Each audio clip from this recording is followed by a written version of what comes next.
నమస్కారం. నా పేరు శ్రీరామ్ శర్మ. సోషల్ మీడియాలోని అభ్యంతరకర పోస్టులు విషయంలో విశాఖపట్నం నివాసి బోస రమణ అరెస్టు విషయంలోనూ ప్రకాశం జిల్లా ఎస్పీ అందజేసిన నివేదికలలో తేడాలుండడంతో హైకోర్టు ఆంధ్రప్రదేశ్ సీరియస్ అయింది. వాస్తవాలను దాచేందుకు పోలీసులు మరిన్ని తప్పులు చేస్తున్నారని హైకోర్టు ఓపెన్గా వ్యాఖ్యానించడం జరిగింది.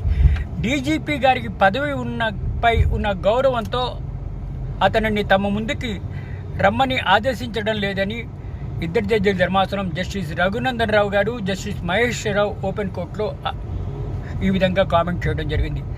లక్ష్మి అనే ఆవిడ ఏపీ హైకోర్టులో habeas corpus writ petition file చేశారు. తన భర్తను అన్యాయంగా అరెస్ట్ చేశారు పోలీసులు అని. విశాఖ కమిషనర్కి ప్రకాశం ఎస్పీకి నివేదిక ఇవ్వమని చెప్పి ఆదేశించింది హైకోర్టు. నివేదికలు వేరువేరుగా సమర్పించమని చెప్పి పోలీసులకు ఆదేశించింది గౌరవ ఆంధ్రప్రదేశ్ హైకోర్టు ఇద్దరు జడ్జిల ధర్మాసనం.